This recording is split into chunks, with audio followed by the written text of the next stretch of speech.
spent a long time looking for the right location for our next Flashpoint game. Tajikistan is the perfect combination of a real-life geopolitical hotspot that gives us the type of terrain and type of combat zone that we really want to push for an Operation Flashpoint title. You're part of a Marine force that's been in the area of Afghanistan clearing out insurgents, and they're given the task to move into Tajikistan to deal with the insurgency there. So this time in Red River we've got two opponents for you. First of all, you've got the insurgents, who are really, amateurish ragtag bunch using whatever weapons they have at hand. But then you're going to get to fight the PLA, the largest army in the world. They've got loads and loads of weaponry that is all quite modern. We've set it this time round in a valley, so all around you'll see these fantastic vistas. Our game world is pretty huge for a modern shooter. Using the same Ego technology we did last time, we've built on that and improved it. You're going to see the geography of the game world changing with you as you play through the different three-act structure that we've got in our game. But also the gameplay that you'll need to apply to succeed in those different environments also changes. That gives every level that fresh feel, something new, a different challenge. We've addressed a lot of the criticisms from the community within Red River by putting in new features. We've re-engineered everything from the ground up, especially around the gameplay. We've really gone to town on the gunplay, the first-person experience. We've spent a long time working on that side of the game. We've really tried to give a lot of personality to the fire team. We felt they were a little dry last time, and quite a lot of time they got used as cannon fodder. So we've got 4 distinct characters, they've all got background, they've all got their own personalities and their appearance. These guys are built for very different roles. You need them all for the different types of combat. You playing as one of those soldiers, you setting your AI as those different character types, and your friends playing as those different types will all influence how the game plays. You can change halfway through playing, if you're playing as a grenadier, to a scout, and it means you can start developing your scout character or come back to the grenadier. So there's a massive replay value to Red River. The player has the ability to unlock all sorts of new weapons, equipment. This allows you to customise the game more to the way you like to play. So there's a lot more depth there to personalise your character in terms of their loadout, the skill sets you achieve as you move through by gaining XP and developing your character in that way. And this means that guys who specialise in a particular class will get better not by virtue of getting some kind of amazing unlock, but because they're going to be able to just do those extra things that they just couldn't do at the early levels of the game, or because they've calibrated their class just how they like to play them. As far as I'm concerned, Red River gets you as close as you can into the boots of a Marine. We listened to the community, the fans, and read a lot of the reviews to work out what we needed to improve with Red River. One of the key things was improving the AI.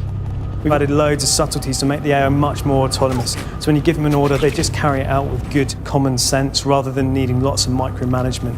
They'll do things like providing bounding fire. So when you're moving forward, they'll sit back and open up on the enemy if they know they're there, to give you a chance to get over an open space. And if you throw a grenade amongst some bad guys, they are going to spread and flee. So it's going to be a good time for you to cook off one of those grenades. It's subtle stuff, it's not big headline features, but it's the sort of stuff that will make all the difference when you're playing the game.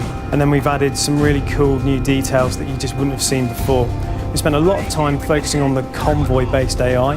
So our guys will drive in a convoy, they'll react dynamically to one of the vehicles getting hit, they'll pile out, they'll repair it, they'll get back in. We've changed the way the vehicle handles. With our background of racing titles, we've had the expertise in-house to look at the way they move in terms of weight, distribution of suspension, and the way they drift, and that gives you a much more authentic handling experience when you drive one of these big military vehicles. We also went to town aesthetically, so you've got better free look inside vehicles, so you get a better sense of your surroundings, and the detail levels inside and outside vehicles has been drastically upped.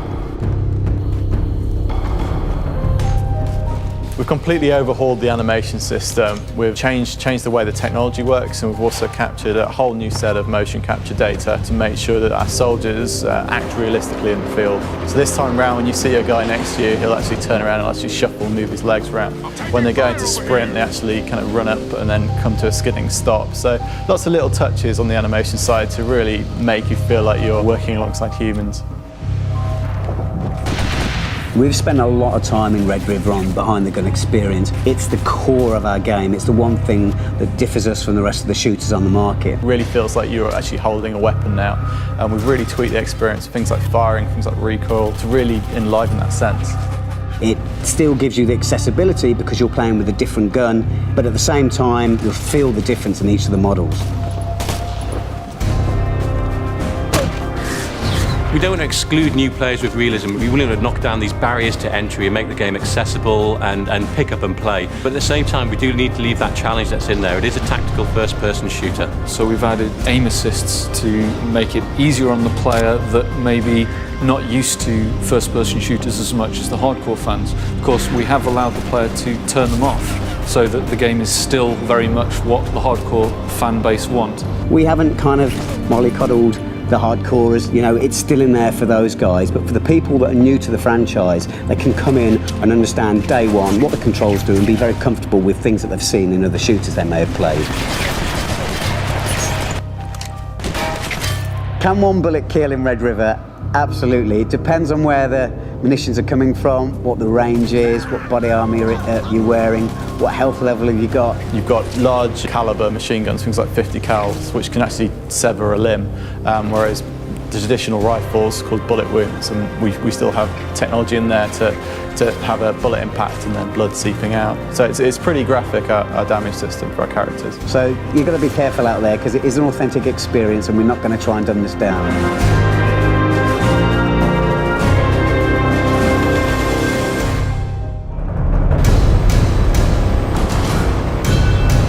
The online experience in Red River is core to our DNA, and we've improved it by focusing on 4-player co-op. This means you and your mates can join in at any point in the campaign. We have a really nice kind of lobby widget which allows you to very quickly build a fire team from your friends. If you're playing the campaign and one of your friends suddenly comes online, you can jump in straight away and join you. We've really tried to cover as much as possible just to let players do whatever they want to do. It means that the game experience is just so much more streamlined now when you're playing it online. Red River will have join in progress implemented. It's a big thing for us. You know, we can't go out into the marketplace nowadays without having something where you can join in at any time with your buddies and play the game and basically kick some ass. So while the host is customising the game, the guys can be joining it, he can kick the game off, the guys can join in halfway through. So the whole game is built around this co-op experience and just making the game experience as slick and smooth as possible. The entire campaign is playable in both co-op and single player. You can have variations, you can play with 1 or 2 of your friends with AI filling in the other slots. This means that you can play the whole experience in a completely different way if you pull your friends in. We hope that you're going to be doing that all the way through because that's definitely the best way to play this game. We've also got 4 distinct co-op game modes. We have Last Stand, which is essentially a defensive game mode where you have to hold a position against increasing waves of enemies. We have a Convoy Escort mode, which is moving with a convoy, clearing the route ahead, etc. In addition to that, we also have a Combat Search and Rescue. The idea behind this is that you have to find pilots that have gone down behind enemy lines. And finally, we have a Combat Sweep mode, which is all about moving through compounds and villages, clearing out insurgents and finding ammo caches. What we wanted to emphasise with the FTE modes though is score this time, so there is a high score that you've got to try and improve on. There's an optimal strategy that you can try to apply, but there's always going to be ways to tune that and improve it and add to your score. You're going to be scoring points not just for completing objectives, but for how you kill the enemies, how you keep your fire team alive. All of these different ways of combining together to make a high score are going to allow players to keep playing the game for months and months and months. We haven't just reused the campaign area for our fire team engagements. What we've done is create a bespoke area in the southeast of our map. It's based on a real location in Tajikistan where we've pulled loads of reference material from. But each of these map locations is built around the type of gameplay you're going to have in each of those game modes. We've essentially re-engineered and re-architected all of our tech and gameplay around co-op. So that gives you an idea of how seriously we take it. We're really excited about Red River. We're really excited about the fact there's going to be other gamers coming from other games next year to play this. They've kind of bored of the corridor shooter. They want a more tactical experience. And Red River gives you this. It gives you the co-op experience. It gives you the experience through the eyes of the Marine, the opportunity to upgrade your character and his loadout. Massive potential for replay. And I think it's really going to hit home with those guys that are bored of other games out there that don't quite hit the mark. For me, it's very much the thinking man shooter. It's all about the decisions you make. We don't lead you by the hand through the levels. It's up to the player to decide how they're going to get the best out of that level. It's all about co-op, it's all about team play, it's all about communication and giving the players the tools and the options that they need to have an awful lot of fun.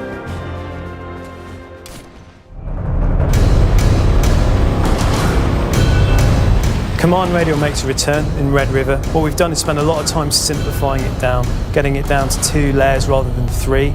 Most things on there are now much more context sensitive than they were in Dragon Rising. We've added back functions, so if you make a mistake you can easily go back. We've also looked at the terminology to make it clearer to the player exactly what the player wants to do. So with simple muscle memory of 2 thumb movements you can easily command the AI to suppress an area or rush to an area, defend or hold a position, change their fire rates, all manner of things. Other improvements we've made for Command Radio are the big one, which is you can use it while you're moving, which gives you the opportunity to direct your guys in the fire team to a building on the horizon, and with the new contextual commands they can assault it with 1 button press, and that means you can access your squad commands much more quickly than you could before. We've really tried to make it something that doesn't intimidate players that are new to this game. We don't want to punish players for not using the tactics, but at the same time we have some nice tutorials there that encourage them to use it and learn how to use it as well. Reloading! One of the things we've added to Red River is the radar, and what that gives players is the ability to have situational awareness. They can see where Alpha Fire Team is and where Charlie Fire Team is. So that gives you the ability to see whether they're flanking in the right time frame or not, or whether you need to back them up or move through the centre. Reloading! Also, we've gone to town with our waypointing system to make sure that all your objectives are very clearly marked. We're trying to end the confusion where players might be fresh to this and not really know where to go and which direction to travel in. In terms of the visual language of war, our audience sees a lot of news reportage from things like CNN and then online, and the kind of visual aspects of that, there's lots of breakup, lots of lens aberrations from the extreme conditions that these conflicts are filmed. We really emphasise that through our visual style. So things like colour grading, HDR, all these kind of tools are used to really create an embedded feel. So when you get hit by a bullet, we kind of simulate like a helmet camera getting interfered with and knocked back. And that just ties into the audience's expectations of war as seen through these websites. We've completely overhauled our VFX system. We've got a new authoring tool there and lots of new technology to really give punch to our modern munitions that feature in the game. We've got things like animated textures to create more realistic fires, and we simulate everything from bullet impacts through to the largest 1,000-pound JDAM bomb, which can take out an entire village. In Red River, we're trying to immerse players. We're trying to give you that little glimpse of what it might be like to be on the front line. And in order to do that, we have to give you equipment that feels exactly like it would in the hands of a soldier that's out there. And that means that attention to detail on the kit, on the weaponry, has to be spot on. So we looked at lots of images and reference of how weapons are customised in the field by active serving Marines. And we found lots of really interesting visual details, things like scopes tied on with shoelaces or wire to make sure they're nice and secure when the soldiers go to ground. But wherever we found something that was visually interesting, we had like the dry basic choice or the more kind of cooler side, we definitely went with the cooler aspects of it.